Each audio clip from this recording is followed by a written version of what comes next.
Hello friends, welcome to Engineering Concepts. In this video, I will discuss about landing gear, its alignment and support. Fixed and retractable landing gear. Many small single-engine light aircraft have fixed landing gear, as do a few light twins. This means the gear is attached to the airframe and remain exposed to the slipstream as the aircraft is flown. As the speed of the aircraft increases, so does parasite drag. Mechanism to retract and stop the landing gear to eliminate parasite drag add weight to the aircraft. On slow aircraft, the penalty of this added weight is not overcome by the reduction of drag, so fixed gear is used. As the speed of the aircraft increases, the drag caused by the landing gear becomes greater, and a means to retract the gear to eliminate parasite drag is required despite the weight of the mechanism.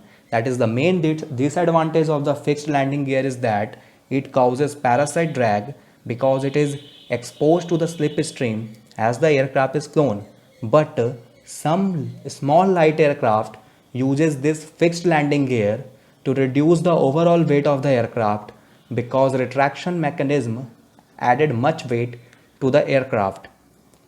Retractable landing gear stove in fuselage or wing compartment while in flight. Once in these wheel wells, gear are out of slipstream and do not cause parasite drag. Most retractable gear have a close fitting panel attached to them that fare with the aircraft skin when the gear is fully retracted. So as retractable landing gear which is stove in fuselage and wing compartment, it is now out of slipstream and do not cause parasite drag. So all high speed aircraft or medium speed aircraft use retractable landing gears. Now you can see a picture of Boeing 737 aircraft with a retractable landing gear. You will notice that these aircraft do not have landing gear doors. This is because lack of space under the plane while it is on ground. Other aircraft like Airbus 320 have separate doors that open, allowing a gear to enter or leave and then close again. The extension and retraction of most landing gear is usually accomplished with hydraulic power. Landing gear alignment and support. Retractable landing gear consists of several components that enable it to function. Typically, these are the torque link, trunnion and bracket arrangement, drag strut linkage, electrical and hydraulic gear retraction devices, as well as locking, sensing, and indicating components. Additionally, nose gear have a steering mechanism attached to the gear. Alignment. A torque arm or torque link assembly keeps the lower stud cylinder from rotating out of alignment with the longitudinal axis of the aircraft. In some stud assembly, it is the solo means of retaining the piston in the upper stud cylinder. The link ends are attached to the fixed upper cylinder and the moving lower cylinder with a hinge pin in the center to allow the stud to stand and compress. So the main purpose of the torque link or torque arm is to maintain the wheel and axle in a correct alignment position in relation to the stud. Secondly, it restricts the extension of piston during the extension of the stud. Alignment of the wheel of an aircraft is also a consideration. Normally, this is set by the manufacturer and only require occasional attention such as after a hard landing. On some smaller aircraft, the main wheels must be inspected and adjusted if necessary to maintain the proper toe in or toe out and the correct camber. Toe in and toe out refer to a path a main wheel would take in relation to the airframe longitudinal axis or center line if the wheel was free to roll forward. Three possibilities exist. The wheel would roll either parallel to the longitudinal axis, then it is aligned, and if it moves converge on the longitudinal axis, then it is toe in, and if it veer away from the longitudinal axis, then it is toe out.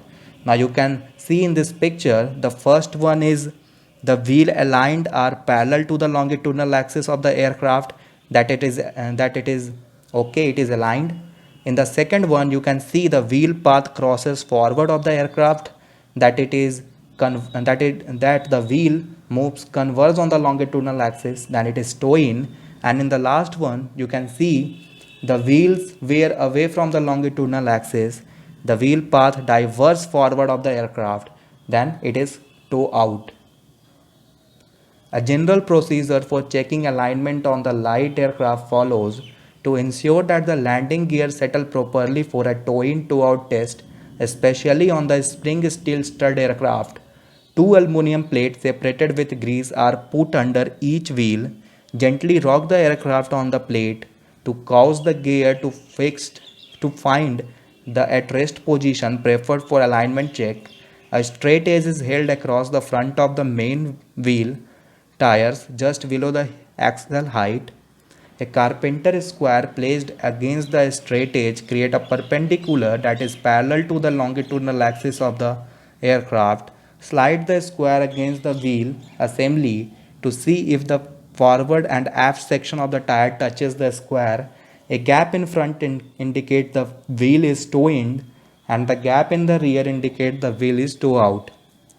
Now you can see in this picture, here you can see aluminum plates with a grease between them, and the aircraft wheels are gently rocked on the aluminum plates, and you can see a straight edge um, is held just below the axle height, and you can see the carpenter square which is used to check the toe in and toe out or aligned position of the aircraft.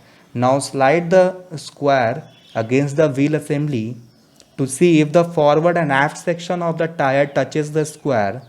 A gap in front indicate the wheel is toed in, and the gap in the rear indicate the wheel is toed out. Camber is the alignment of a main wheel in the vertical plane. It can be checked with a bubble protector held against the wheel assembly. The wheel camber is said to be positive if the top of the wheel tilt outward from vertical. Camber is negative if the top of the wheel tilt inward.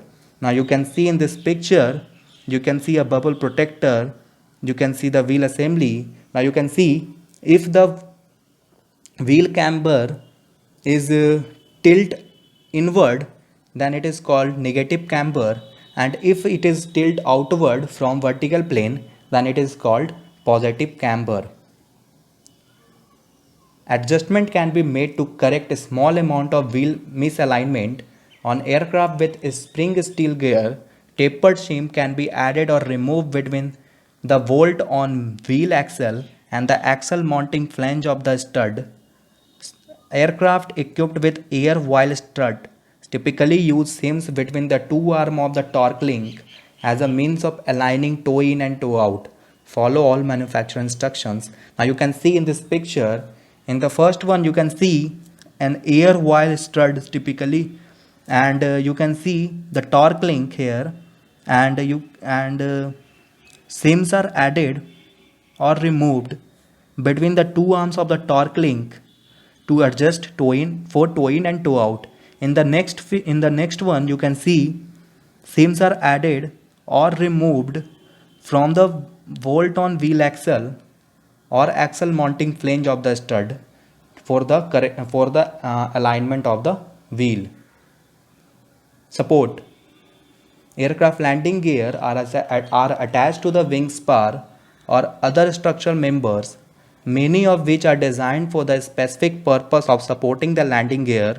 Retractable gear must be engineered in such a way as to provide strong attachment to the aircraft and still be able to move into a recess or well when stopped.